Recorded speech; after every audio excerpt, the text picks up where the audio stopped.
forte é o nosso Deus. Estamos, com a graça de Cristo, encerrando a série, ou a minissérie de sermões nas chamadas bem-aventuranças. Entramos agora na última das bem-aventuranças, que é aquela que trata a respeito da perseguição da qual os crentes são submetidos.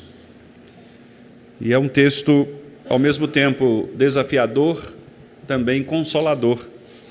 E por isso, no dia de hoje, nós vamos abordar este texto da palavra do Senhor, iniciando no versículo 10. Mateus, capítulo 5, versículo 10. Vamos ler juntos? Bem-aventurados os perseguidos por causa da justiça, porque deles é o reino dos céus. Amém. Vamos orar, meus irmãos. Querido Deus, nós te agradecemos, ó Pai, pelo privilégio de estarmos agora com a Tua palavra aberta diante de nós, para ouvirmos da boca de Cristo, Teu Filho, a instrução para as nossas vidas cristãs. Pedimos-te, ó Pai, que este texto possa nos ensinar, nos desafiar, nos consolar, e que possamos, ó Deus, nesta manhã sermos alimentados por Ele, de tal maneira, ó Deus, que, fortalecidos na força do Teu poder, estejamos preparados, dispostos a enfrentarmos os desafios que o mundo nos impõe, a lutarmos, ó Pai, com as forças e armas espirituais para vencermos as tentações, bem como também passarmos pelas provas, a fim de que, no final de tudo, estejamos, ó Senhor, dispostos, preparados, aptos para nos encontrarmos contigo como bons servos, como servos que, de fato, viveram uma vida evangélica digna deste evangelho. Fala-nos, ó Senhor, por Tua palavra nesta manhã, nós te pedimos em nome de Jesus. Amém. Meus amados irmãos, nós, como disse, chegamos à última das bem-aventuranças, de que trata o nosso Senhor Jesus Cristo no seu primeiro sermão evangélico, registrado nos Evangelhos. Os irmãos se lembram, nós temos ensinado que, ao longo do Evangelho de Mateus, há 5 grandes sermões proferidos por Jesus Cristo. Em cada um destes sermões, Jesus tem um objetivo de anunciar aos seus discípulos, aos seus seguidores, partes do ensino que compõe o seu reino.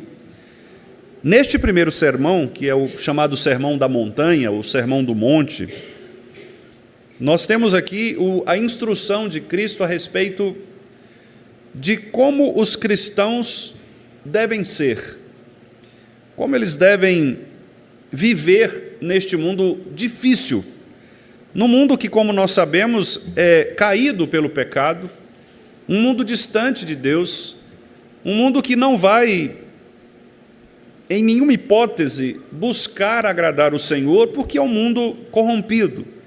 Um mundo que, aliás, como nos diz o próprio Novo Testamento, um mundo que jaz no maligno, um mundo que está preso nas armadilhas de Satanás. Então Jesus começa a descrever para estes irmãos, aqueles discípulos, os nossos irmãos em Cristo que estavam ali presentes nesta audiência, como o cristão deve viver neste mundo. Quem nós somos? Qual é a identidade deste povo que se chama cristão, desses seguidores de Cristo? E, obviamente, irmãos, são grandes os desafios que Jesus nos apresenta aqui, sobretudo porque, para ser pertencente ao reino de Deus, ao reino da luz, ao reino dos céus, nós teremos de aprofundar em nossa própria condição espiritual e verificarmos quem de fato nós somos diante desse Deus. E é por isso que estas bem-aventuranças, elas inauguram este sermão de Jesus, porque o grande propósito de Cristo aqui é fazer 2 coisas. Primeiro, que nós possamos verificar os nossos corações, para ver se de fato nós estamos entendendo o que é o Evangelho, entendendo o que é ser cristão, e ao mesmo tempo nós sermos fortalecidos e consolados, porque se em alguma medida nós não somos os cristãos que deveríamos ser, o nosso Senhor Jesus nos diz que somos capacitados pela graça dele para podermos avançar na nossa vida cristã e assim chegarmos à perfeição, à maturidade da vida cristã, de tal maneira que, quando chegar aquele momento decisivo, em que nós tivermos de experimentar provações profundas e tivermos de testemunhar a verdadeira fé e o verdadeiro cristianismo, nós estejamos preparados. Por isso não é à toa que o tema da perseguição encerra estas bem-aventuranças. Observe que tudo começa com o nosso coração. Jesus nos diz sobre a humildade de espírito, que é o reconhecimento de nossa pobreza espiritual. Nós não temos o que oferecer a Ele, portanto, dependemos dEle em tudo e para tudo. Se queremos ser salvos, se queremos ser preenchidos, nós precisamos do Senhor. Ele também nos fala sobre a bem-aventurança sobre aqueles que lamentam seus pecados, que choram, porque se nós não pararmos para pensar na gravidade dos nossos pecados e no poder que o pecado exerce sobre as nossas vidas, a ponto de nos fazer desviar da verdade, nós talvez nunca conseguiremos ver o brilho da graça de Deus em Cristo. Então é preciso que nós também lamentemos, choremos pelos nossos pecados. Mas, meus irmãos, não basta apenas sermos pobres espiritualmente, lamentarmos a nossa condição, é preciso que nós também estejamos dispostos a sermos ensinados pelo Senhor. Por isso, em terceiro lugar, Jesus nos fala sobre a mansidão. É preciso que os crentes tenham o espírito manso, ensinável, porque não adianta nada nós retirarmos de nós aquilo que nos impede de chegarmos até Cristo, mas não preenchermos com aquilo que o próprio Cristo nos ensina. Em outras palavras, não basta apenas nós identificarmos a nossa pobreza espiritual, chorarmos pelos nossos pecados e não sermos revestidos por algo novo. Por isso o apóstolo Paulo disse que nós temos de fazer esses dois movimentos: nos despir do velho homem, mas também nos revestir do novo homem. Não basta apenas a nudez ou a compreensão da nossa nudez diante de Deus. Não basta apenas sabermos que somos pecadores. Talvez, se você perguntar para a maioria das pessoas ao seu redor, se elas se veem como pecadoras, muito provavelmente, acredito eu, que a grande maioria vai responder exatamente isso. Sim, eu compreendo que eu sou pecador. Mas a grande questão é: o nosso coração está aberto e preparado para ser ensinado pelo Senhor? Porque são os mansos que vão herdar a promessa da terra. São os mansos que vão receber do Senhor o benefício. Então, depois de lamentarmos, chorarmos, compreendermos nossa pobreza, nós também precisamos nos tornar ensináveis, pessoas dispostas a ouvir o Evangelho da graça. E aquele que está disposto a ouvir, naturalmente, ele pula para a quarta bem-aventurança, porque agora ele começa a ter fome e sede por Cristo e de Cristo. Isso é muito comum, por exemplo, quando as pessoas elas são recém-convertidas. Geralmente o recém-convertido, ele demonstra aquela fome pela palavra de Deus, ele pergunta sobre tudo. Qualquer dúvida que ele tem na Bíblia, ele pergunta, ele quer saber, ele interroga, ele discorda, concorda. Isso faz parte daquele primeiro movimento de querer saber mais, por uma ansiedade natural de conhecimento. Esta fome e sede de justiça é o desejo profundo que os corações ensináveis possuem de querer mais de Cristo, de desejar ser mais próximo do Senhor. E aqueles que são preenchidos pela palavra de Deus, que são agora alimentados e dessedentados pela justiça de Cristo, eles veem as outras pessoas com os olhos de misericórdia, porque eu avaliei os meus pecados, sei que sou pobre espiritualmente, não posso oferecer a mim mesmo a Deus sem Cristo, choro pelos meus pecados, ouço o ensino da palavra de Deus, desejo me aprofundar no conhecimento de Cristo, e agora eu olho para as outras pessoas ao meu redor e o meu coração se torna misericordioso, porque agora eu preciso demonstrar também às outras pessoas a mesma misericórdia com a qual eu fui alcançado em Cristo Jesus. E por isso, irmãos, a luta da nossa vida agora, ela passa a ser uma luta constante, por uma santificação profunda. Por isso o versículo 8 nos apresenta a bem-aventurança que nos diz sobre a pureza de coração. Os crentes precisam ser puros, santificados. Nós precisamos lutar pela pureza do Evangelho e pela pureza das nossas vidas, especialmente num mundo tão corrompido e num mundo tão cheio de deuses, falsos deuses, de idolatrias diversas. Nós precisamos mostrar quem somos com transparência, de uma maneira cristalina, para que as pessoas não tenham dúvidas em relação àquilo que nós professamos. Por isso a nossa prática não pode estar dissociada da nossa doutrina. A doutrina deve fundamentar a nossa prática e vice-versa. A nossa prática deve também estar de acordo com a nossa doutrina. Se nós professamos com os lábios, devemos viver com a nossa vida diária. E por isso os crentes entram agora num perfil diferente daquelas demais pessoas. Nós não somos pessoas agora que passam a promover dissensões, brigas, contendas. Não somos mais aquelas pessoas que rompem relacionamentos, que não cumprem as suas promessas. Pelo contrário, nós nos tornamos pacificadores. Pessoas que agora entram no mundo, neste mundo pervertido, neste mundo corrupto, para trazer uma palavra de paz, uma palavra de amizade, de amor, uma palavra que salva.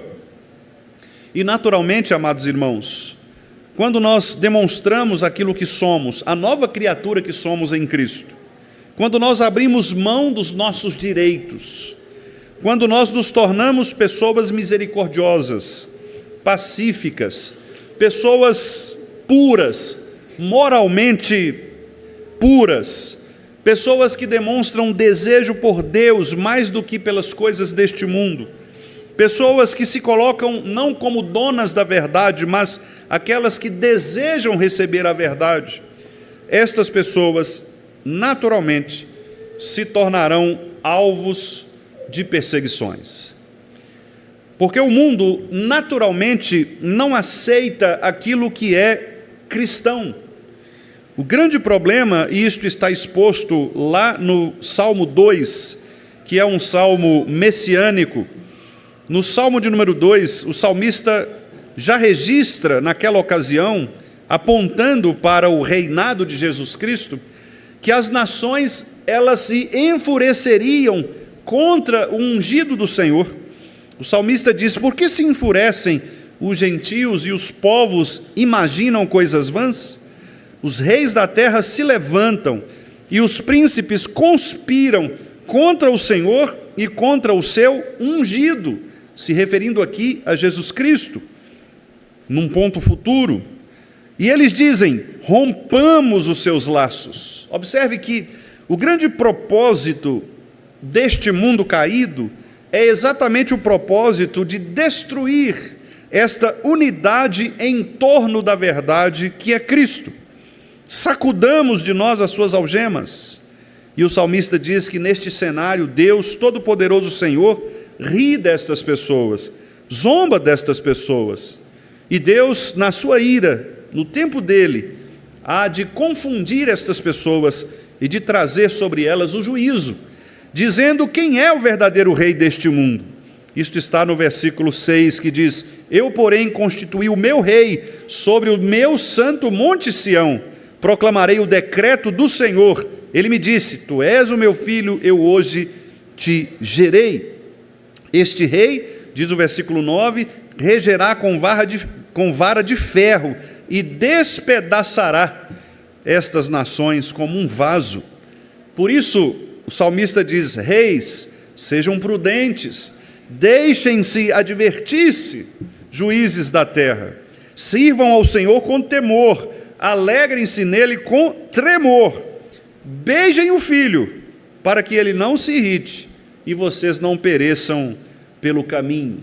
Lá no passado, o salmista já apontava para esta perseguição que todos nós sofreríamos enquanto crentes, enquanto cristãos. O grande problema do mundo e das pessoas caídas não são as igrejas institucionais, é Cristo Jesus o Senhor. Portanto, onde nós estivermos, a religião cristã sempre exigirá de nós lágrimas de arrependimento e o sangue derramado pela perseguição. A história mostra isto em vários momentos, especialmente no início desta era cristã, quando, naquele contexto do Império Romano, nós somos lembrados pela história de terríveis perseguições, sob Nero, sob Domiciano, sob Trajano, imperadores romanos extremamente maus e maléficos para com o povo cristão. Aqueles que matavam os cristãos, que colocavam os cristãos expostos nas praças públicas para que todos pudessem vê-los. Ainda hoje, meus amados irmãos, nós temos também relatos de perseguições deste tipo. Eu dizia aos irmãos, um pouco antes aqui na nossa reunião de oração, acerca de um país e de uma missionária que nós não podemos publicar ou falar publicamente por questão de segurança, mas um país que vive um momento terrível de guerra civil, em que muitos cristãos têm sido perseguidos, inclusive presos e mortos, por causa de um governo que não é temente a Deus. Ainda hoje, muitos dos nossos irmãos piedosos, eles passam por perseguição. E é interessante que a palavra de Deus nos mostra que, de fato, através de muitas tribulações, nos importa entrar no reino dos céus, no reino de Deus. Lá em Atos, no capítulo 13, verso 50, mostra que os judeus, eles se incitaram contra os principais da cidade, levantaram perseguição contra Paulo.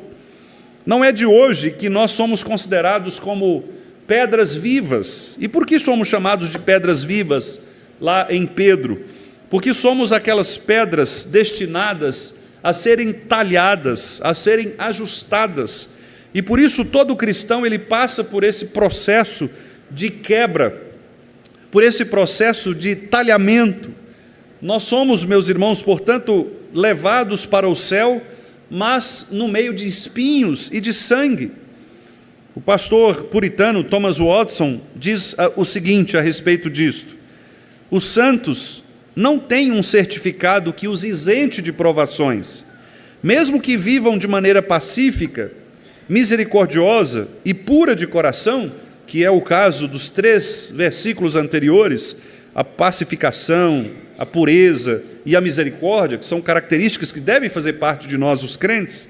Ainda que nós demonstremos isto ao mundo, diz Thomas Watson, esta piedade não os protegerá do sofrimento.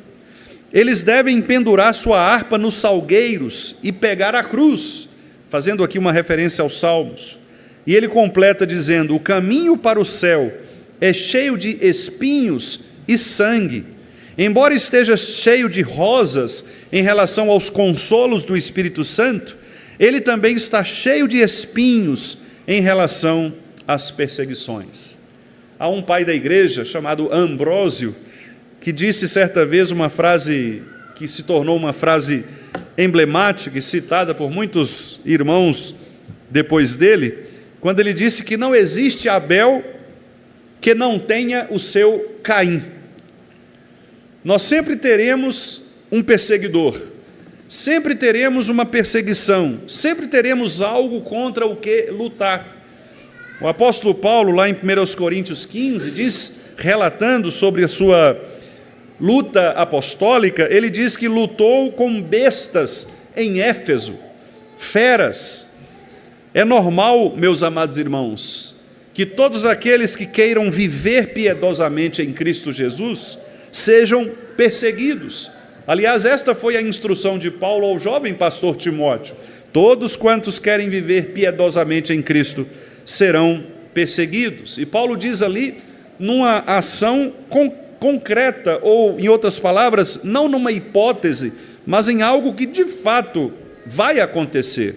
Se você se tornar um cristão fiel a Deus, um cristão puro de coração, pacificador, misericordioso, alguém que deseje crescer na graça e tenha fome e sede da justiça de Cristo, se você se tornar alguém ensinável, disposto a fazer aquilo que a palavra de Deus instrui, se você demonstrar às pessoas que você é pecador, que você é pobre de espírito, que você lamenta pelos seus pecados, certamente você será perseguido.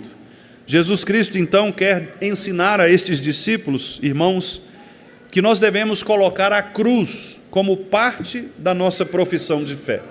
A cruz faz parte da vida cristã. A cruz não foi apenas algo reservado a Cristo, mas a cruz é reservado a todo cristão. Eu e vocês devemos estar dispostos a passar pelas cruzes que este mundo nos oferece. Nós vamos viver aqui, meus amados irmãos, e teremos sim, como nos alertou Jesus, muitas aflições, de todos os tipos, de todas as qualidades, de todas as intensidades. Mas o fato é que todos nós experimentaremos, em algum momento de nossa vida, algum tipo de privação, de restrição, de provação, de tentação, de perseguição, e nós então devemos estar prontos, preparados para resistirmos a estas situações, para que, ao final, sendo todos nós aprovados por Cristo Jesus o Senhor, estarmos mesmo dispostos a entrar no reino dos céus e recebermos, como diz o versículo 12, o grande galardão que nos está reservado nos céus. Por isso mesmo que Jesus diz no versículo 12, regozijem-se, exultem, não temam a perseguição, ela vai doer. É muito provável que vocês enfrentem provações extremamente difíceis, que causem dores físicas, emocionais, dores psíquicas. É possível que vocês tenham dores espirituais. É possível que vocês experimentem momentos de terror. Mas saibam de uma coisa, vocês serão bem-aventurados, porque o resultado de tudo isto não é o sofrimento de vocês, ou em outras palavras, vocês não vencerão pelo sofrimento. O sofrimento faz parte da vida cristã, e fazendo parte da vida cristã, ele vai preservar vocês de cair, ele vai moldá-los, como eu disse agora há pouco, como pedras vivas. Vocês estão sendo talhados, estão sendo lapidados, para que sejam entregues a Deus de uma maneira pura, brilhante, sem mácula, para que vocês possam entrar na presença de Deus o Pai de uma maneira agradável a Ele, e que o perfume de Cristo se espalhe por meio deste sofrimento pelo qual todos nós haveremos de passar. A palavra aqui, meus irmãos, utilizada em perseguição neste texto, ela pode também ser traduzida ou interpretada como ser molestado, ser incomodado.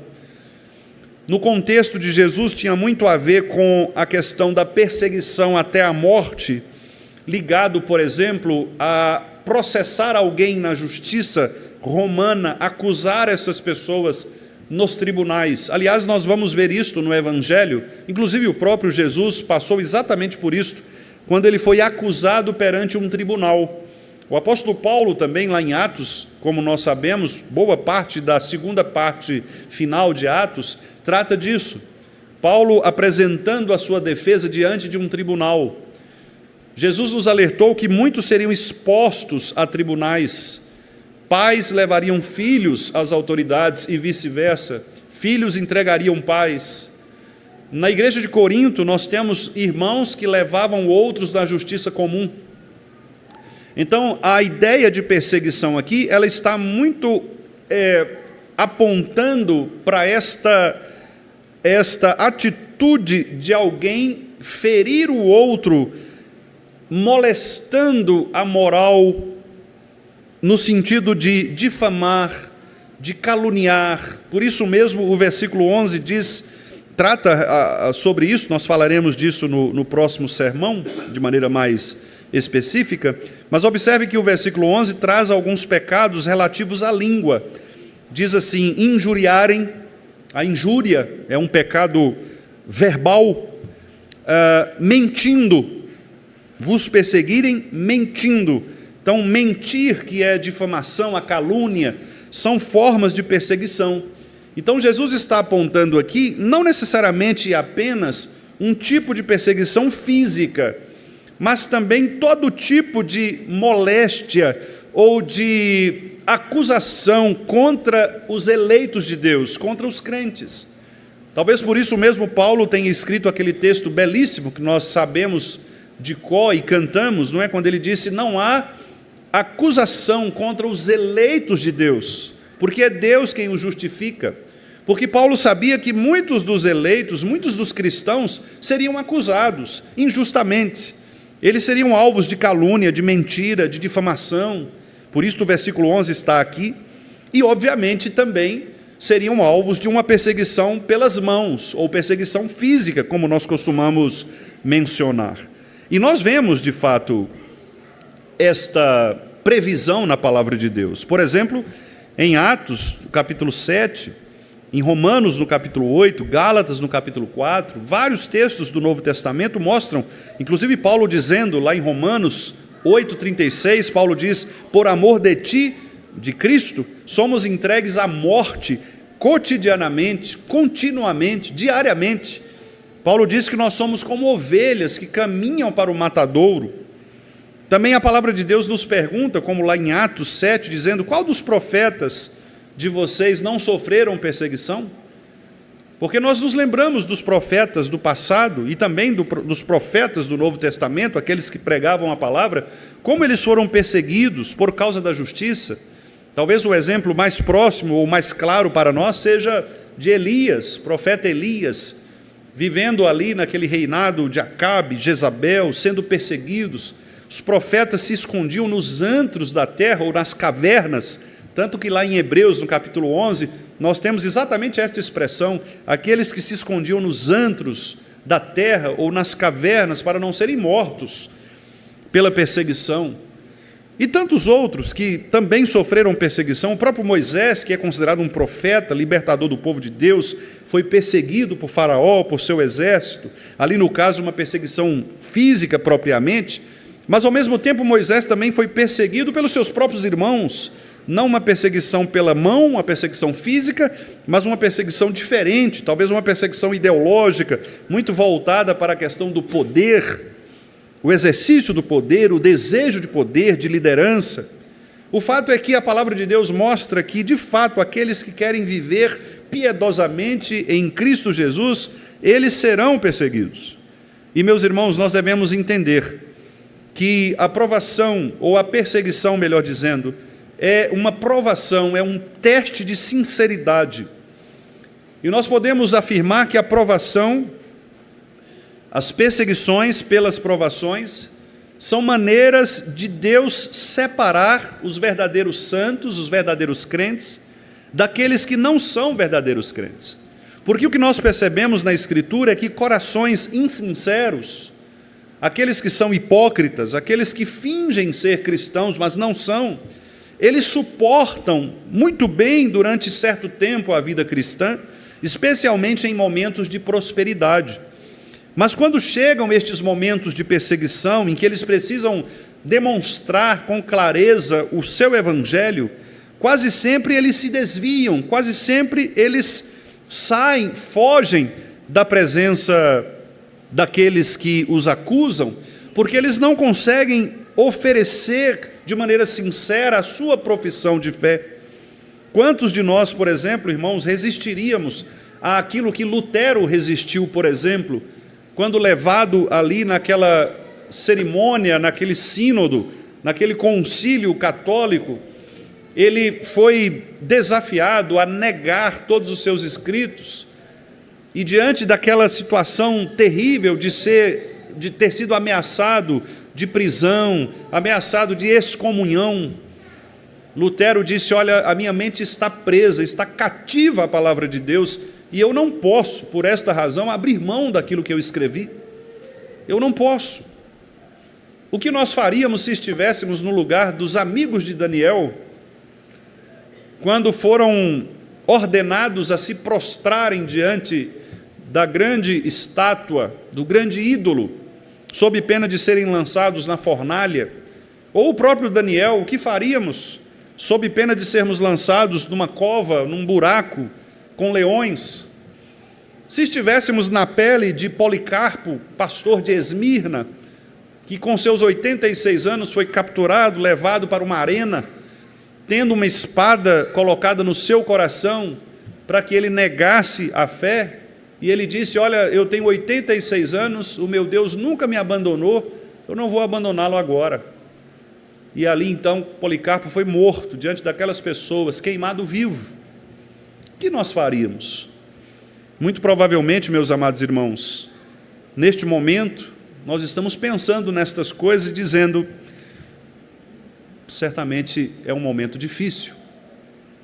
Mas, meus irmãos, Cristo está nos dizendo que estas pessoas, Elias, Moisés, Policarpo, Lutero, Calvino e tantos outros que foram perseguidos, eles não venceram estas perseguições ou provações pelas suas próprias forças. Exatamente porque estes nossos irmãos eram humildes de espírito. Eles sabiam que não conseguiriam resistir às provas da vida sem que Cristo estivesse com eles. Eles sabiam que não passariam pela tribulação se a presença consoladora do Senhor estivesse com eles. Quem pensa assim são os hipócritas. Os hipócritas são exatamente aqueles que pensam ter forças em si mesmos. Os hipócritas são aqueles religiosos, como foram os fariseus, sobre os quais Jesus dizia: olha, vocês impõem penas pesadas sobre as pessoas que vocês não conseguem cumprir. Estes eram aqueles religiosos que pensavam ter os recursos próprios para vencer os desafios nesses momentos.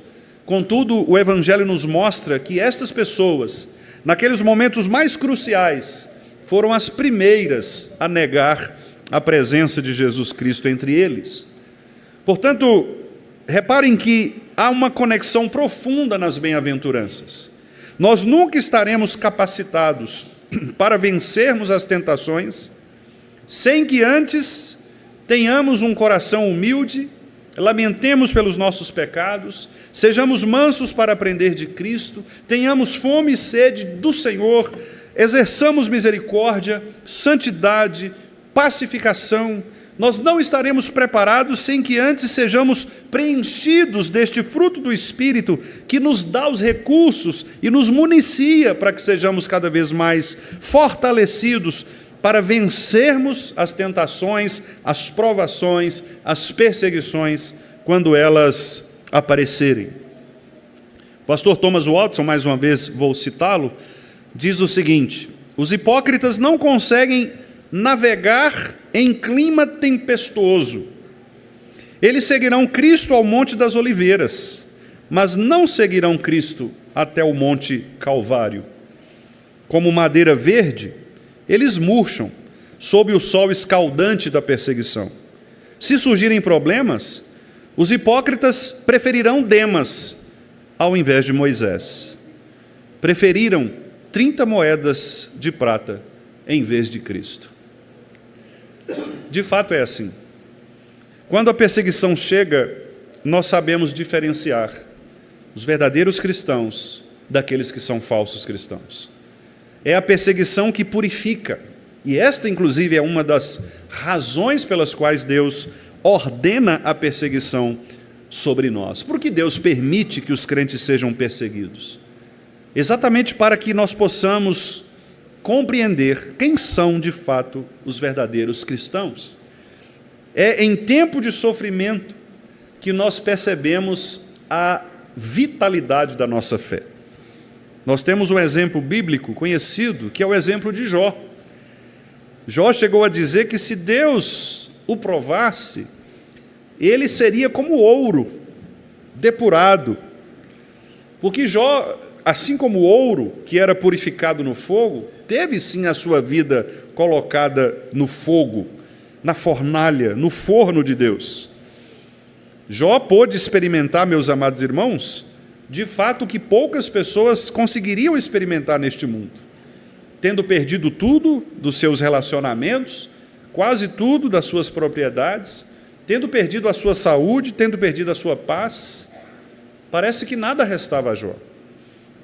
Jó parecia exatamente aquele último parágrafo, ou última estrofe do hino que nós cantamos aqui: se temos de perder família, bens, prazer, se tudo se acabar. Jó chegou a esse nível, de perder sua família, perder os seus bens, perder o seu prazer. O que fazer nesta hora? O que fazer quando tudo nos parece oposto àquilo que nós imaginamos da vida cristã? Se pensamos uma vida cristã tranquila, uma vida cristã próspera, de repente nos vemos doentes, nos vemos endividados, nos vemos com problemas no relacionamento, em relacionamentos, nos vemos com falta de emprego, nos vemos com tantas situações, perseguidos literalmente pelo nosso chefe, pelo nosso vizinho, somos açoitados pela violência. Esta semana, não sei quantos irmãos viram, mas um jovem foi morto porque pisou no pé de um traficante de drogas. Pisou no pé e morreu. Imagine, que banalidade, alguém ser morto por uma distração. Imagine a família deste jovem, mãe, pai, irmãos, pensar nisso.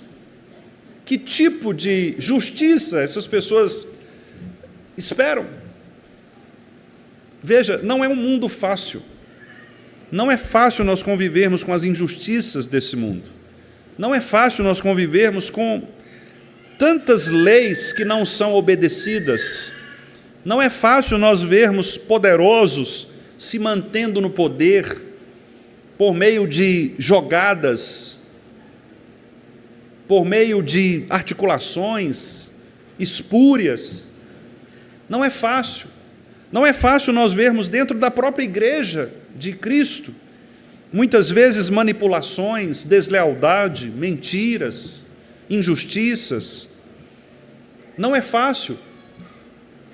Mas, meus irmãos, o Senhor Jesus Cristo está nos dizendo que é exatamente nesta hora, na hora da provação, na hora em que nós somos expostos a uma situação difícil, é que nós somos capazes de mostrar quem de fato nós somos.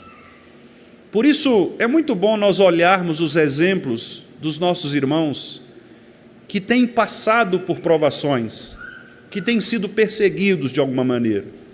Você conseguirá ver as reações destas pessoas. Há aqueles que reagem a problemas fugindo deles, ou acusando a outros, que foi como fez Adão, acusando o próprio Deus de ter lhe dado Eva, sua esposa. Mas há aqueles que, diante do problema, veem no problema uma oportunidade de crescer em Cristo.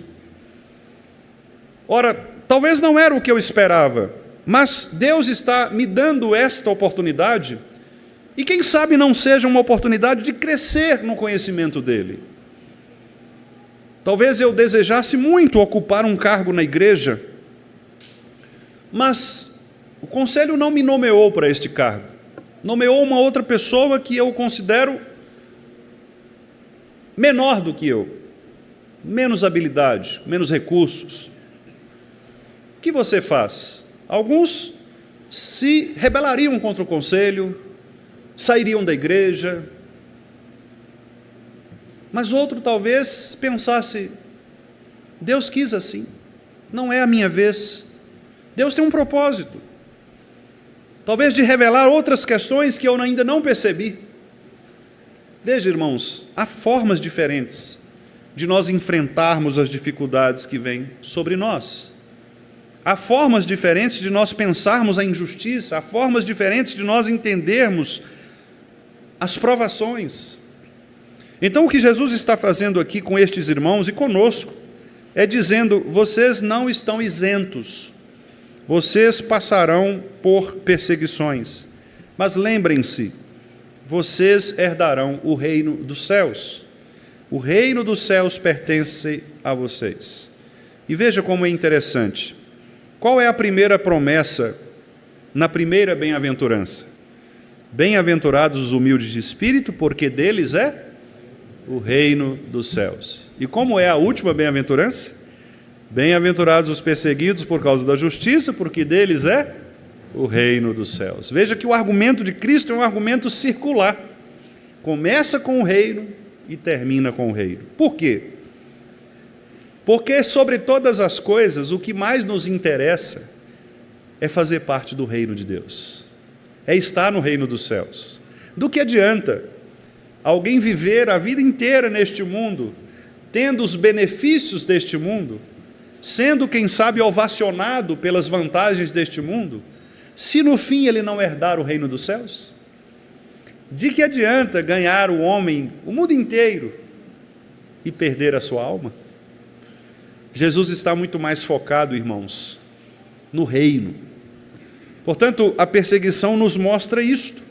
Jó não estava preocupado com as coisas deste mundo, porque se ele estivesse, ele não faria aquela oração: o Senhor deu, o Senhor tomou, louvado seja o nome do Senhor.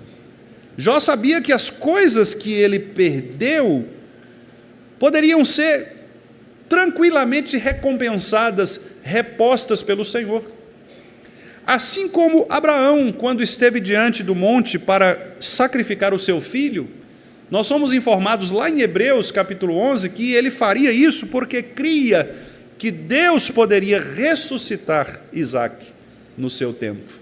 Repare que crentes vivem pela promessa de Deus. Nós cantamos aqui, e nós cremos no que cantamos, porque o que nós cantamos foi: não olho as circunstâncias, eu olho o amor de Deus, porque é o amor de Deus que faz com que Ele esteja presente conosco.